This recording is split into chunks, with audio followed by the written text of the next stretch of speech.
She wasn't very dignified about it, I'll admit. She was dramatic, but not dignified. Falling, well, I guess it was jumping, really. Just isn't what a dignified person does.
Dignity is a source of fascination for me. When I was little, I tried to understand what the word meant, to visualize it somehow. And I thought of a queen, standing straight and smiling graciously. Later, I thought of my grandmother, who was quiet and kept the house clean, worked in the kitchen and sewed clothes. When I was little, I didn't think of those things as dignified, but I knew the way that she moved was. Her movement was smooth, strong, and gentle. Then later still, my calculus teacher appeared to me dignified because her voice was confident and because she ordered numbers and equations so perfectly. My mom wasn't really sure if calculus was something a girl should be interested in, but my dad was proud. Yes, he was, even if now he's not. I know he's not.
She fell, or I guess jumped, and my dad is not proud, and it wasn't dignified, but viewed from the outside, it did look dramatic. I was never fond of drama. I like things to be reasonable. I like myself to be reasonable. Reasonable is not the same as dignified. It's something more accessible. If I can let my mind roam freely whilst considering a problem, and keep any emotions that I have shut off to the side until I am finished considering, then the knots and the tangles and the difficulties unravel themselves. Well, my grandmother was good at unraveling the threads when they tangled when she sewed clothes. My teacher was good at solving the difficulties of the numbers. The queen was dignified and reasonable simply in the way she stood and looked.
There are all sorts of myths in the world. Myths and fairy tales and stories of the earth and the heavens. My grandmother told me some when I was young and we lived close to her. Oh, she's dead now. She was sick and my mother prayed for her to be healed, but she wasn't. She told me stories, and sometimes I read stories, but I wasn't a big reader. Then much later in school, we studied these really strange stories from the ancient Greeks. There's one about this guy, and he makes statues, and he makes one of a beautiful, wonderful woman and prays to the gods to bring her to life. My mother's prayers for my grandmother didn't work, but his do, and the statue becomes a real woman. And he falls in love with her. Well, because she's exactly what he wants. He sculpted her breasts, so they're just the size he likes. She's the right height to make him feel tall, but still not to have to stoop too low when he kisses her. The whole thing doesn't sound dignified, and it isn't reasonable either, but it's only a story. I'm telling it because I'm building up to a confession. I don't have any brothers or sisters. I only have cousins. One of them is 2 years younger than me, and we used to play together all the time. She was always acting things out, even if the game had rules and didn't need acting out at all.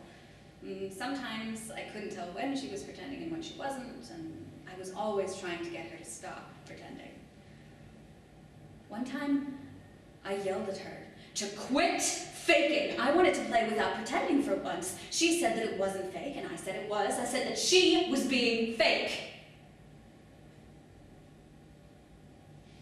We were angry, both of us, but I thought that I was reasonable. It was like the guy in the story, chipping away at my cousin's drama, sculpting her. I am sorry for this. You know, if someone comes along and starts hacking at the rock of your being, you will hurt. It can be a slow process, little bits of you taken off one at a time, your arms and legs gradually twisted and contorted until you don't recognize them. Or sometimes it's a mighty blow from a hammer, and you feel so much of you breaking that you feel you might shatter completely.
equations made me happy. And they still do, in a muted way. Arithmetic, algebra, and calculus followed one after the other and delighted me. My calculus teacher was excited to have me in her class. And there weren't many girls interested in what she taught, as my mother suspected. You remind me of myself, my teacher told me, when I was young. I'm curious to see what you'll do. I've been thinking about that. My mind kept leaping forward to new possibilities, new images of the future. You know, the future is a strange thing. It doesn't exist, and it only floats nebulously in front of our mind's eye, but it determines what we do. We order our actions to suit the future. My future had inside of it me studying mathematics, and then it changed and I was studying economics, and then it changed again and I was studying finance, and afterwards I was working for this big company. I earned a huge salary, and I traveled all around the world, flying from New York to London to Hong Kong. I wore a suit and very high heels. Those were nice images, the future images. They stayed at the entrance to the trap while I went in and couldn't get out again. I was in the trap before I realized I was there, and I couldn't move. The very air around me was heavy and unyielding. It became hard to open my eyes. My eyelids were forever pulling downward. And after a while, I began to panic. I mean, that heavy air just wouldn't enter my lungs. Instead, it pressed on my chest, and I sweat and shook. I was afraid my insides would collapse under the pressure of the trap.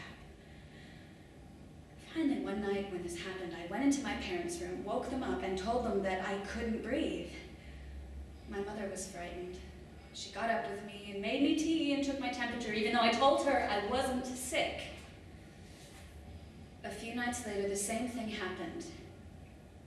And this time my dad sat up in bed and said, "She's fine. Go back to sleep, both of you." I stood in the doorway of their dark room waiting a few moments. Could feel my mother waiting too. But my dad lay down again. I closed the door and went back to my bed.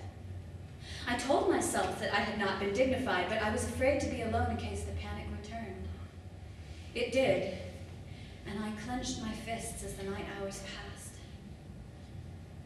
When I'd been in the trap for many days, I decided to tell my mother that I wasn't sleeping and that I was tired at school. And, "Oh, you're fine," my mother told me. "This will pass. You'll start sleeping again soon and you'll calm down." "Yeah, what about school?" "You always do well in school. Don't make problems for yourself and you'll be fine." I guess you're supposed to believe your parents when they tell you that things are fine and that everything will work out.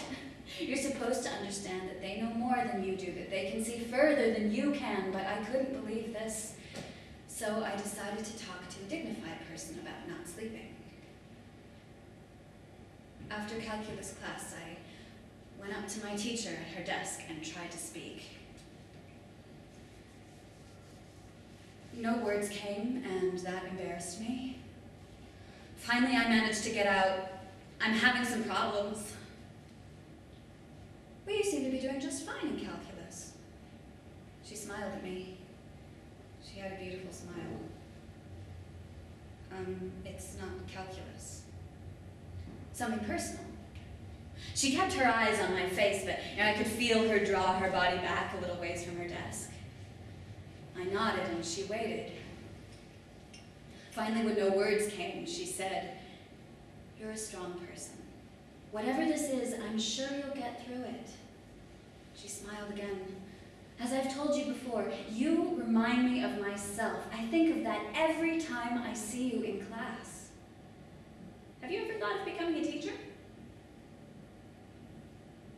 I shook my head. "Oh, well, think about it. If you don't focus on your problems too much and think about other things instead, you'll be fine."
ashamed to tell what follows. There was one more dignified person I decided to ask for help, but she wasn't real. I sat in my room, leaned my head against the desk, and thought of the Queen. She was tall, dressed all in red. Her hair was dark and thick, and she wore it twisted around her head. The delicate gold lines of her crown nestled in her hair. The first thing I told her was that I didn't want to teach calculus. She smiled, and I shivered a little. I wondered if this was blasphemy. Was I praying to the Queen? My parents prayed, and my grandparents prayed, but never to this calm idol of a queen. I felt the pressure of the trap and choked over the next words. Help me. She kept smiling. She smiled as if she didn't hear, as if her finely formed ears were deaf.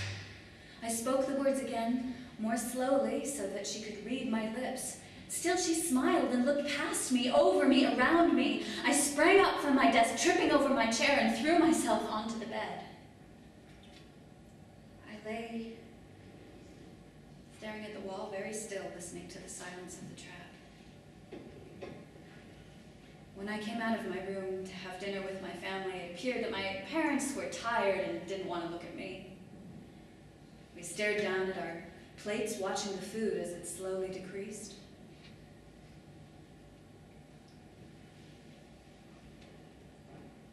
2 days later at school, I was supposed to be in class, but wasn't.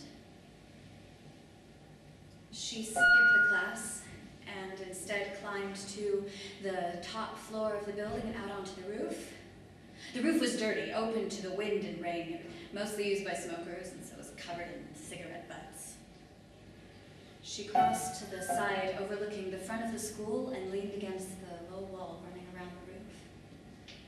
Then she swung her legs over the wall and out onto the ledge.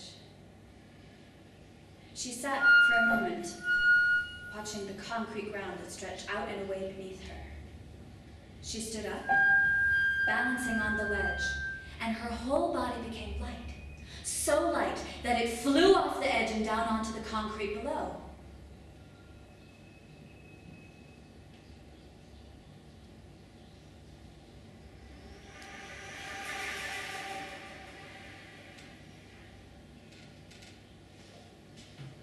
Was not dignified, as I mentioned before. And now my walk is also undignified. I have to raise my hip quite high in order to move my right leg. I have no smooth movements like my grandmother's, only ones which are awkward and ungainly.